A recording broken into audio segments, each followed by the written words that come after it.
Hola a todos, vamos a hablar de sistema facial y abordaje global del cuerpo desde el modelo de tensegridad.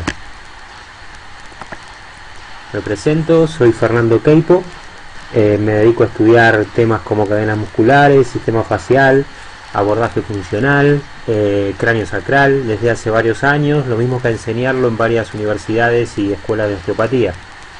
Así que vamos a tratar de explicar el modelo de tensegridad como para entender el funcionamiento del sistema facial. Partimos del concepto de globalidad. Cuando hablamos de globalidad en terapia manual nos apoyamos siempre en tres sistemas.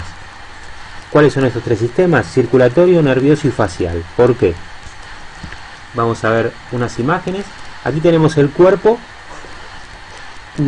donde quitamos todas las estructuras y dejamos solo las estructuras circulatorias o solo las estructuras nerviosas, y lo mismo pasaría con las estructuras conectivas o lo que es el sistema facial. Entonces, si nosotros conseguimos quitar todos los sistemas y dejar solo uno de estos tres, como vemos en la imagen, la forma del cuerpo se mantiene. Esto quiere decir que son sistemas que están prácticamente en todas partes. ¿Por qué? Porque conectan todas las estructuras. Con el sistema facial, aquí las imágenes anteriores eran más macro, aquí tenemos una imagen más micro, ¿sí? Donde se ve un poco la estructura del sistema conectivo, del tejido conectivo, de esta idea de panal de abeja, donde le quitamos las estructuras y dejamos solo la estructura conectiva o la estructura facial. Entre todo esto van el resto de las estructuras corporales. Entonces, podemos decir que estos tres sistemas representan las tres grandes redes o vías de comunicación del cuerpo. ¿Por qué? Porque comunican todas las estructuras corporales y además de eso transmiten información entre ellas. Información química, información dolorosa, información sensitiva y también información mecánica. Al hablar de información mecánica, estamos hablando de sistema facial. Lo que es lo mismo, para hablar de biomecánica con un enfoque global, tenemos que hablar siempre de fascia o tenemos que hablar siempre de sistema facial. Entonces, el sistema facial comunica todas las estructuras corporales: huesos, músculos, vísceras, estructuras nerviosas y circulatorias. Por lo tanto, es un poco el eje del cuerpo. Si nosotros analizamos el cuerpo desde un punto de vista mecánico, con un enfoque global, de totalidad, de integración, la fascia va a ser el elemento principal, el tejido conectivo. ¿Por qué? Porque conecta todo. Entonces aquí tenemos una representación muy gráfica y muy sintética, ¿no? El hueso, el músculo, la víscera, el sistema nervioso, todos están de alguna manera conectados, envueltos, colgando del sistema facial. Entonces, ¿por qué es tan importante este sistema? Un poco por esto, porque va a representar el esqueleto dinámico del cuerpo. O sea, vamos a hablar de un esqueleto mucho más adaptativo, mucho más dinámico justamente. Aquí tenemos una imagen gráfica sacada del texto de Paoletti, que es un osteópata que escribió sobre fascias, que es muy representativa de esta idea de esqueleto dinámico, de este sistema de cuerdas que conecta y comunica todas las estructuras. Entonces, ¿por qué es importante? Porque mantiene la cohesión entre todas las estructuras y además obliga y a la vez permite una permanente adaptación del cuerpo, que es la clave de cómo funcionamos. Ahora, ¿cómo explicamos el interesante funcionamiento del sistema facial? Bueno, a través del modelo de tensegridad. Obviamente hay muchas maneras de explicarlo. Una de ellas es el modelo de tensegridad. ¿De dónde sale la idea de tensegridad? Sale de la palabra tensegrity, mal pronunciada, o tensegrity, que es de alguna manera representa lo que es integridad funcional. Integridad tensional. Esto parte de un concepto netamente arquitectónico, ¿sí? Que lo empezó a mencionar el arquitecto Fuller en 1920 y luego llevó a la práctica su discípulo Snelson. Pero básicamente es la imagen que tenemos a la derecha. Pues sabemos cómo, según este concepto, las estructuras arquitectónicas se mantienen en equilibrio a partir de la acción de una tensión continua a través de un sistema de cuerdas que sostiene elementos discontinuos que son los palos. Eso es un poco la teoría. Entonces, si esto lo llevamos al cuerpo, ¿sí?, a la idea de funcionamiento global del cuerpo, podemos decir que el cuerpo funciona como un sistema de cuerdas y palos, o sea, un sistema que está en permanente equilibración. Cualquier modificación que se haga en una parte del cuerpo va a modificar todo el sistema. ¿Por qué? Porque la cuerda es un sistema continuo y los palos se van conteniendo dentro de ese sistema, se van sosteniendo dentro de ese sistema. Entonces vimos antes que el sistema facial era una gran malla de la cual colgaban las vísceras, los huesos, los músculos, el sistema nervioso, etcétera, etcétera, etcétera. Es un poquito eso. El esqueleto es el esqueleto dinámico que representa el sistema facial. Entonces, desde la biomecánica global basada en el modelo de tensegridad, podemos decir que el cuerpo funciona como un sistema de tensiones recíprocas, STR le llamamos. Este es a la derecha tenemos un poco la representación gráfica de la idea de tensegridad, del concepto de tensegridad, ¿no?, en esta figura geométrica, digamos, en este cuerpo geométrico. Entonces decimos que las estructuras corporales van a estar conectadas por cuerdas de características, en este caso viscoelásticas, lo que va a obligar a un proceso de equilibración constante, ¿sí? Esto también tiene que ver con el sistema tónico postural. Entonces, los huesos y las otras estructuras, pero los huesos como la estructura más densa, van a servir como puntos de apoyo de este sistema de equilibración.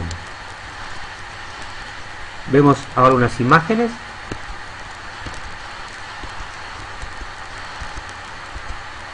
Esto es lo que queremos representar, es un poco el esquema que vimos anteriormente, que en un sistema tridimensional, en este caso lo hacemos plano para hacerlo un poco más sencillo, pero sabemos que el sistema facial es un sistema tridimensional, y vemos como en la práctica está en continuo proceso de movimiento, de adaptación, de equilibración.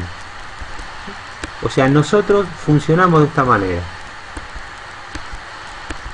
Todo el tiempo estamos adaptándonos y todo el tiempo el esqueleto facial, el esqueleto dinámico, está en constante movimiento.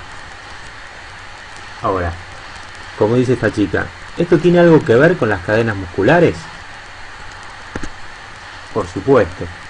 Cada cuerda de este sistema de tensiones recíprocas va a representar una cadena miofacial, que sería el término más correcto, más que cadena muscular. Miofacial por el hecho de que el músculo está colgado dentro de la cuerda facial. Aquí vemos otras imágenes representativas.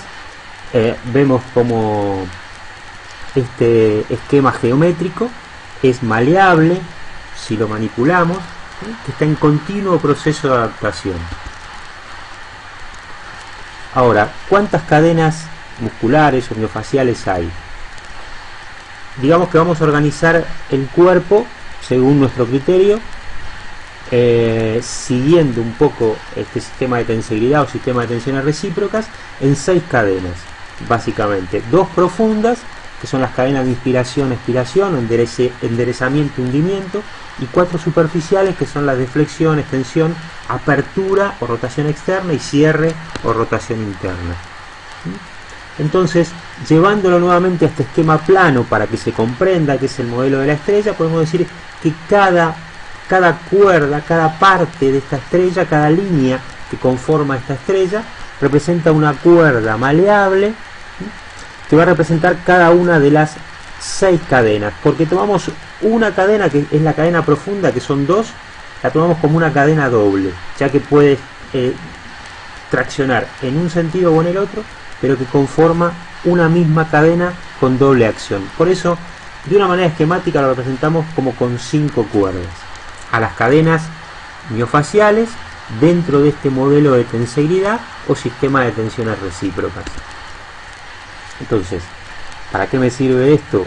Me sirve para muchas cosas, pero entre otras me va a permitir explicar 2 cosas importantes, muy importantes. Una de ellas es la tipología corporal y otra es la causa mecánica de la sintomatología funcional o de la patología funcional, que es lo que va a presentar el paciente cada vez que viene a la consulta, al consultorio, a atenderse.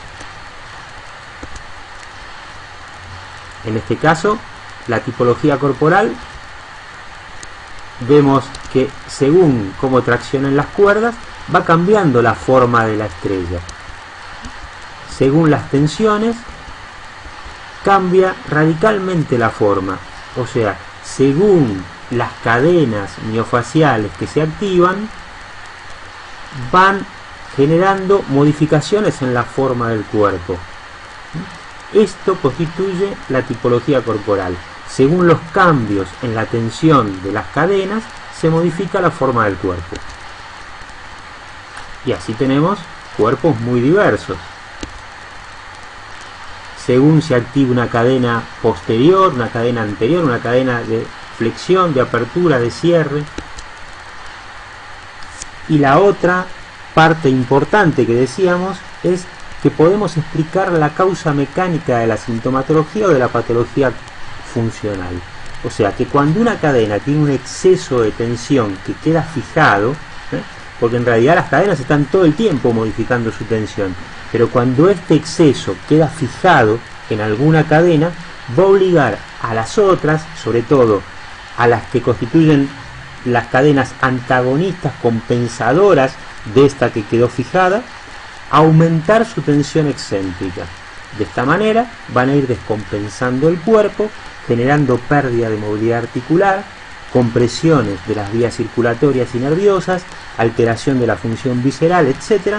Y esto es la base de la sintomatología que traen nuestros pacientes cuando vienen a vernos. Entonces, volviendo al modelo, la estrella va cambiando según la tensión que recibe. Si esta fuera la normalidad, aquí podemos ver una fijación que a lo mejor está más hacia la derecha y en la parte inferior. Hay una cadena que quedó tensa y obliga a la compensación de otras. Ya vamos a ver que la tensión aparece por un lado y el síntoma generalmente aparece por otro.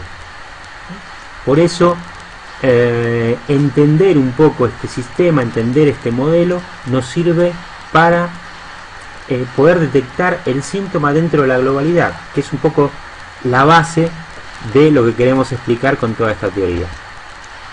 Aquí vemos otro tipo de descompensación, aquí vemos otro. Ahora, ¿cómo aplicamos estos principios para el diagnóstico funcional y el tratamiento global? Es demasiado para este video, así que lo vamos a dejar para el próximo informe. Les prometo que en un próximo informe vamos a llevar un poco toda esta teoría al tratamiento, siempre tratando de hacerlo de una manera sintética y gráfica, ¿sí? Si quieren comunicarse con nosotros, dejamos abajo algunas referencias para conectarse y seguir recibiendo información. Desde ya, muchas gracias. Chao a todos.